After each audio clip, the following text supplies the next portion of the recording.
الشيطان الرجيم بسم الله الرحمن الرحيم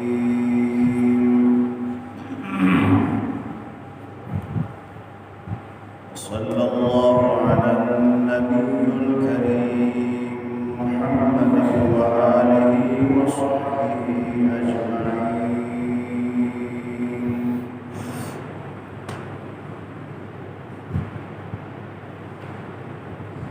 ختم الله على قلوبهم وعلى سمعهم وعلى أبصارهم غشاوة ولهم عذاب عظيم ومن الناس من يقول آمنا بالله وباليوم الآخر وما هم بمؤمنين يخادعون الله والذين آمنوا وما يخدعون إلا أنفسهم وما يشعرون في قلوبهم مرض فزادهم الله مرضا ولهم عذاب أليم بما كانوا يكذبون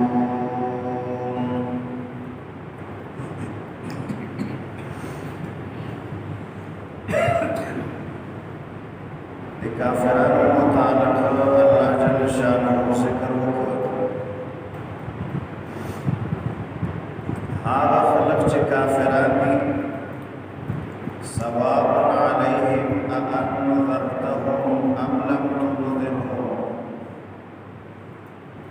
رسول اکرم صلی اللہ علیہ وسلم کا فرمائی چې برابر د پدوی باندې تدوی ویروی او کئی نویروی لا یؤمنون دوی ایمان نقبلی دعوت ورکے کن ورکے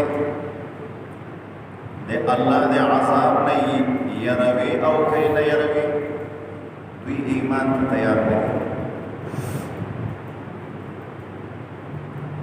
ورپسی آیت کے اللہ فرمائی ختم الله على قلوبهم وعلى سمعهم وعلى أبصارهم غشاوة دوی ایمان راوړلو ته ولې تیار نه دي وجه او سبب فرمایي چې د دې په زړونو باندې مهر لګېدلې او وګونو باندې مهر لګېدلې او سترګو باندې پردې پردې درې اندامونه الله ذکر کړل زړه وګونه او سترګې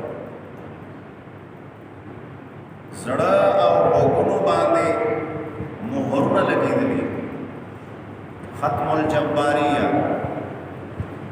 دا دو اندامونه سیل شوي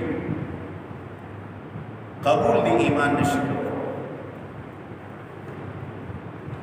وعلى أبصارهم غشاوة او سترګو سره پردې ذکر کړي چې سترګو باندې پردې پرتی دي حق ور سره نویني لہذا قبول دی ایمان پکې نشته دا درې اندامونه الله تعالی خاص ذکر کړل ځکه دا درې واړه اندامونه د علم د حصول لپاره سرایع دي انسان چې علم او پوهه حاصلوي نو په انساني بدن کې د پوهه حاصلېدو مرکز دا سره ده قرآن او حدیث نه دا معلومیږي چې د فقه او د پوهه مرکز دا سره ده دې کې بیا علما خپل کلام ذکر کوي چې انسان چې پوهه حاصلوي دا په دماغ حاصلې که په زړه باندې حاصلې د پوهې مرکز دماغ دی او که زړه ده. جدید سائنسدانان وایي چې انسان پوهه حاصلوي په دماغ په ذریعه باندې دی پوهه حاصلوي. او قرآن او حدیث او شریعت نه معلومیږي چې انسان پوهه په زړه باندې حاصلوي. لهم قلوب لا يفقهون بها. قرآن فرمایي دا کافران زړونه لري خو پوهه پرې نه حاصلوي. دینه معلومه شو چې پوهه په زړه حاصلوي.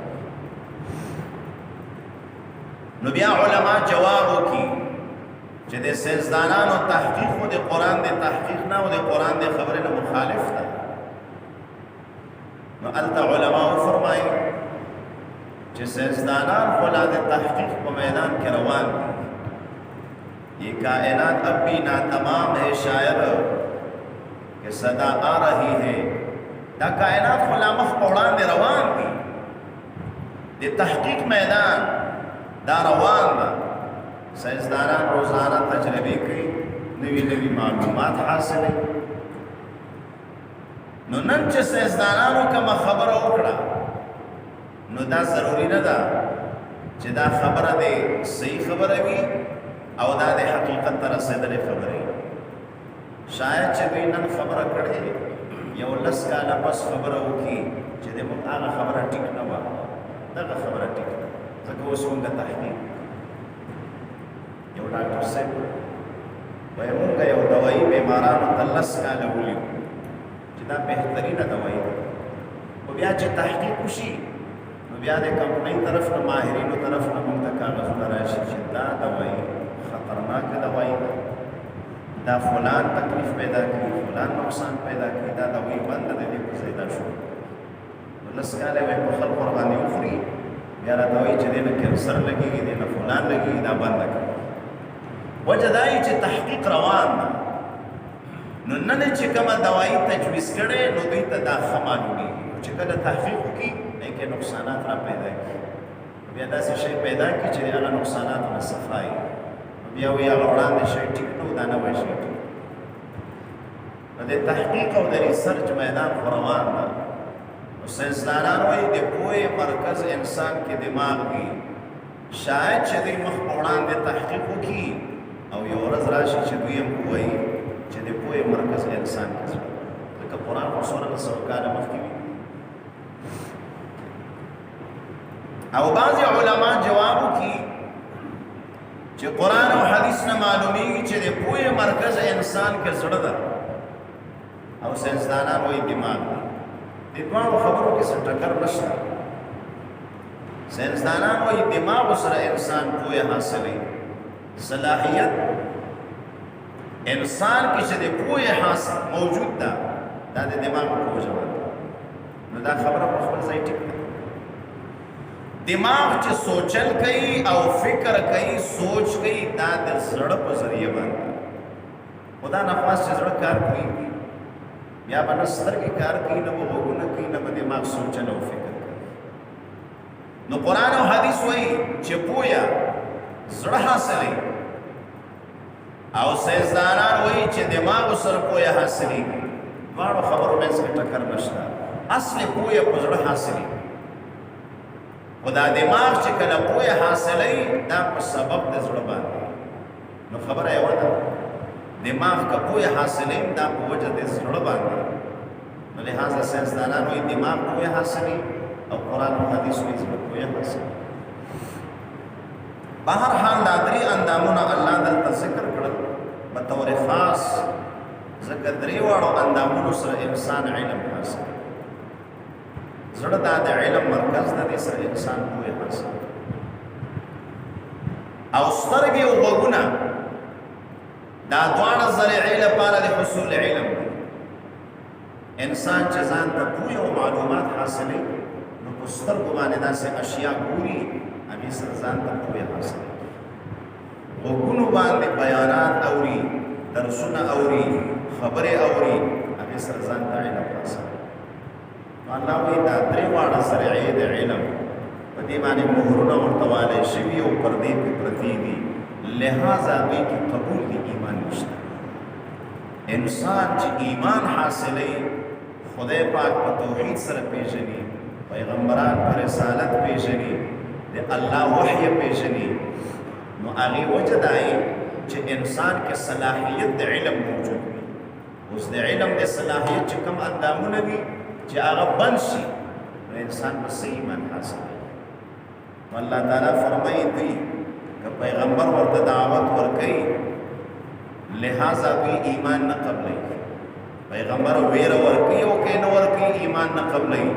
ځکه د ایمان د قبلېدو چې کوم ذرایع دي هغې باندې پردې دي او مهر نه کولی شي. لیکن دا بیان ساتو چا سره به دا سوال پیدا کیږي چې کله الله د کافرانو زړه باندې مهر ولګو او غوږونه ورته بند کړل، سترګو باندې ورته پردې چړاو کړي، نو دوی مجبور دي چې کفر وکړي. ځکه د ایمان د حاصلېدو چې کوم ذرایع دي هغه الله ورته بند کړي، نو خود به کفر کوي. نو بیا د کافرانو ته سزا ولې ورکوي؟ دې ځای کې دا سوال پیدا کېږي چې د ایمان د قبلېدو او د حاصلېدو چې کوم ذرایع دي هغه الله ورته بند کړي، نو اوس به ایمان څنګه قبلېږي؟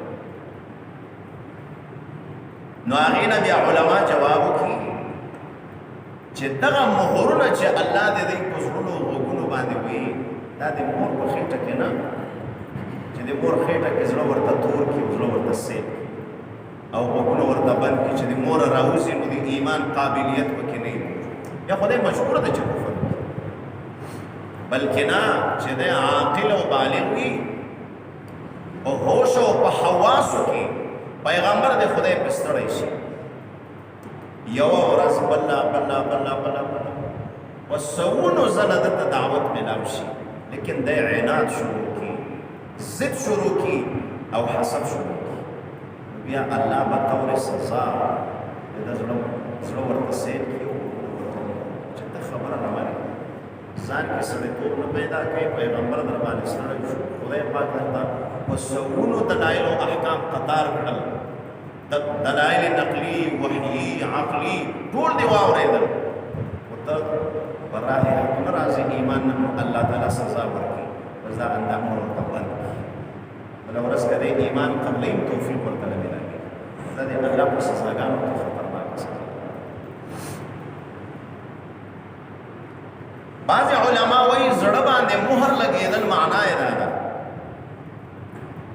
صحیح حدیث ته نبی کریم صلی الله علیه وسلم فرمایل انسان چې ګناه وکړي نو زړه باندې یو تور داغ ولګېږي، چې بله ګناه وکړي نو ورسره خواته بله نقطه ولګېږي توره، چې بله ګناه کوي بله لګېږي. دلته بدبختي دا وي چې دا انسان توبه نه وباسي او ګناهونه مسلسل هرې ګناه سره هلته تور ټکی او داغ لګېږي، نو آخر داسې چې دا زړه تک تور شي، یو ځای او یوه نقطه د نور د ایمان پکې پاتې نه شي، زړه تک تور شي. زړه چې تور شي بیا انسان د ایمان او د کفر په منځ کې فرق نشي. زړه چې تور شي بیا د نیکو اعمالو او د بدو اعمالو منځ کې فرق نشي. یا ښه او بد نه ورته معلومېږي، بیا خلک څه وایي؟ وایي فلانی دومره بدبخت انسان ده چې ښه یې تر پامه بد ورځي او بد یې تر پامه ښه ورځي. خلک وایي خدای بد مې تر پامه ښه مه کړي او ښه مې تر پامه بد مه کړي. د انسان زړه چې تور شي، بعضې اوقات موږ سوچ وکړو چېرې دا انسانان ولې دومره غټ ظلم کوي؟ داسې انسان مې 100 مړي کړي وي، 200 قتلونه یې کړي، یاره دا ظالم ولې دومره ظلم کوي؟ د هغه زړه تور شوی وي، د قتل نه خوند اخلي. حجاج ابن یوسف ظالم بادشاہ تیر شوی، په لکونو مړي کړي، 1,20,000 صرف علما او طالبان د علم شهیدان کړي. نو هغه نه چا تپوس وکړه دا ولې؟ وایي ما ته د انسان د وینو دا خړړاری خوند راکوي، چې امیږې پرې کټ کوم او خړ خړ کوي، دا وایي ما ته خوند راکوي. نو زړه چې تور شي، ګناه ورته خوند ورکوي، کفر او شرک ورته خوند ورکوي، بیا مونځ سره یې نه لګي، بیا یې د نیک عمل سره نه لګي، نو پس بیا دا انسان د فتنې لویه ذریعه وګرځي. الله دې موږ وساتي. نو زړه باندې مهر لګېدلی معنا دا په ګناه باندې زړه تک تور شي. نو دی اوس د ښه او د بد منځ کې فرق نشي. نو ګناه خو هر انسان کې خو کمال دا وي چې شاته توبه وکړي، توبې سره هغه داغونه بیا صفا کېږي. نو بیا انسان دې خطرناک حالت ته نه رسېږي چې زړه یې تک تک شي، بلکې چې دی ګناه کوي هلته داغ لګېږي، توبه وباسي، نیک عمل کوي، هغې سره بیا صفایي راسي.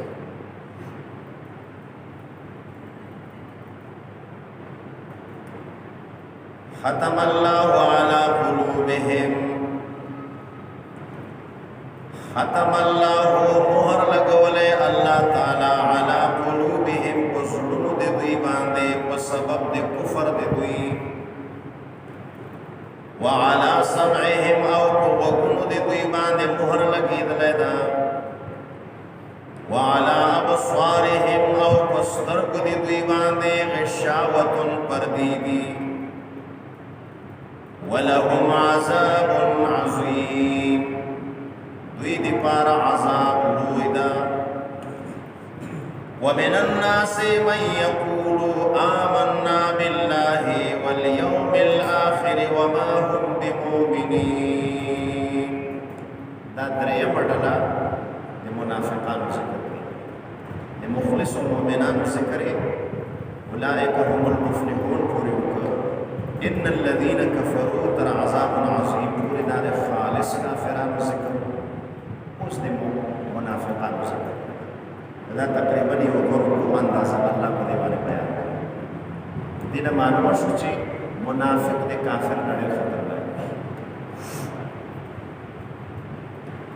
ومن الناس بعضې د انسانانو نه من هغه څوک دي یقولو چې وایي، یقولو چې وایي لسانا تش په ژبه باندې، زړه نه نه وایي، تش په ژبه باندې وایي. څه وایي؟ آمنا بالله مونږ ایمان راوړی په الله تعالی باندې، وبالیوم الاخر او په ورځ د آخرت باندې. الله څه وایي؟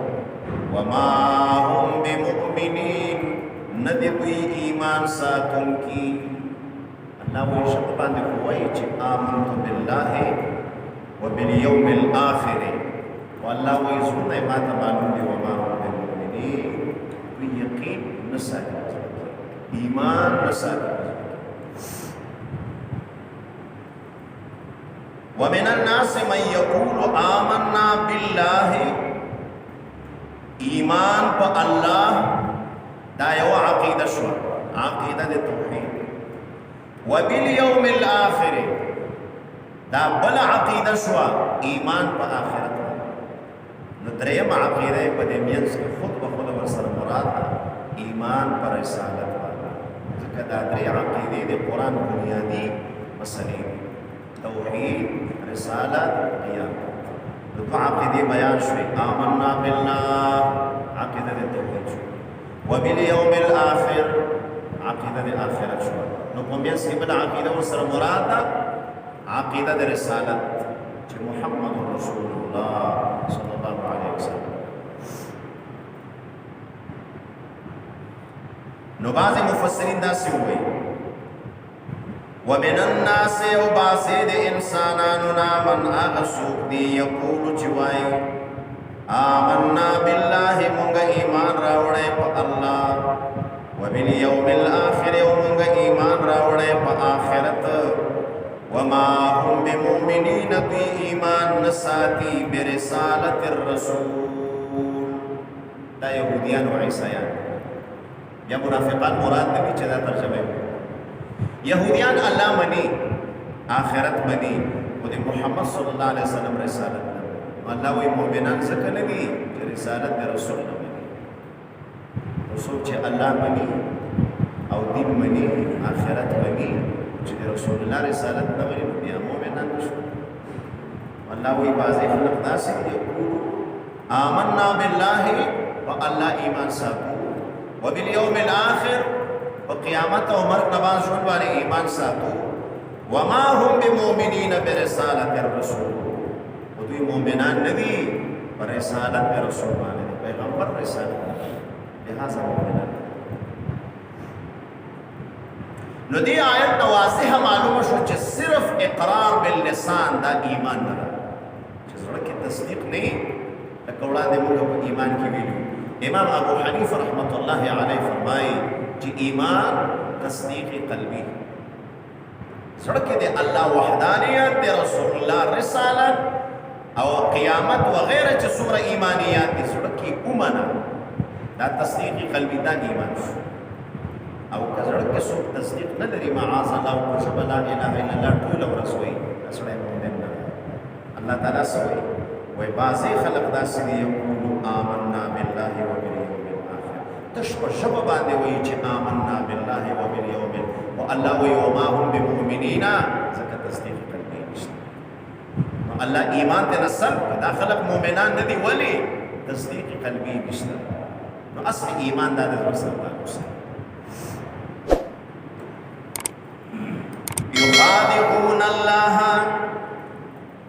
پیټګي کوي د الله تعالی سره والذین د هغه خلق سره دوک او ټګي کوي امنو چې ایمان راوړې صحابه کرام وما يخدعون دوی ټګي نه کوي او دوک نه کوي الا انفسهم مگر د ځانونو سره ټګي کوي زکه وبال او عذاب د ټګي به د دوی په نفسونو باندې پریوزي وما يشعرون فدوين پويږي نو الله فرمایي يخادعون الله منافقان الله سره ټکی کوي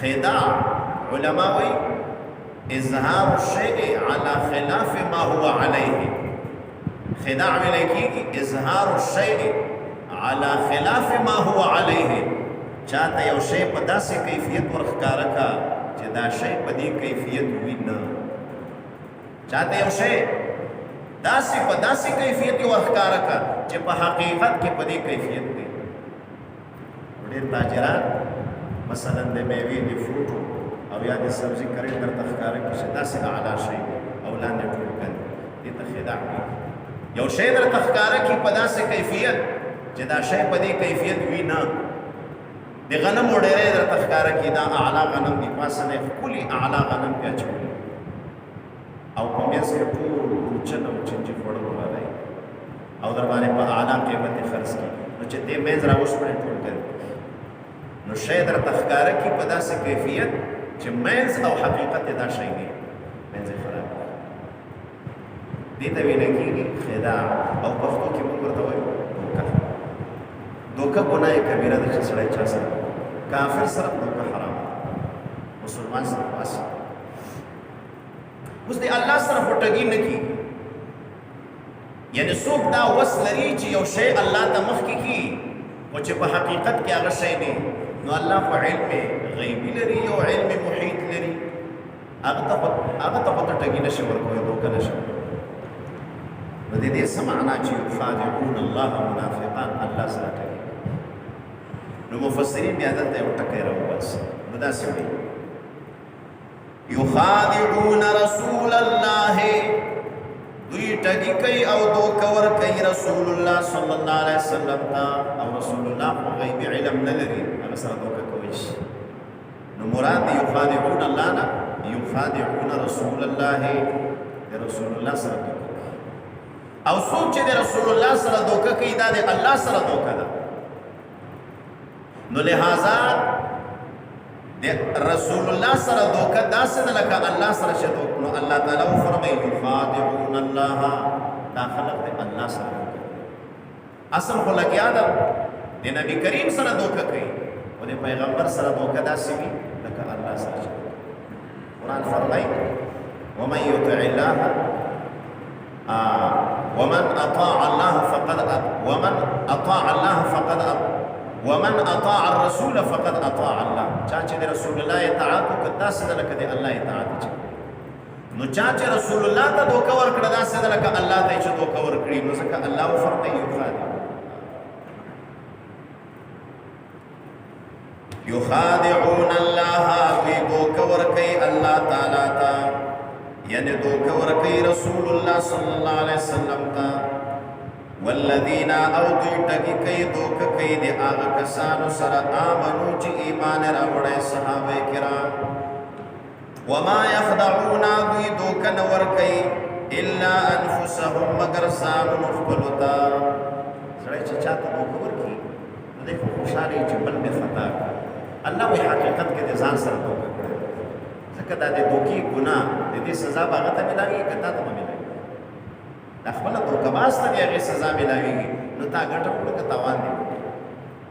اوس خو دې ګټه وکړه، نو بیا په خپل ځای کې چې سزا درته ملاوېږي نو بیا به پته ولګي چې دا خو ډېر لوی نقصان.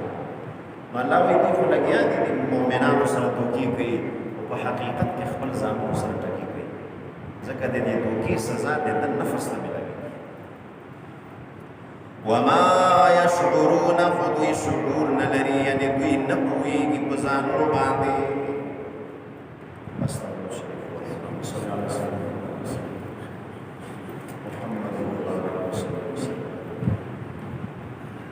اللهم ربنا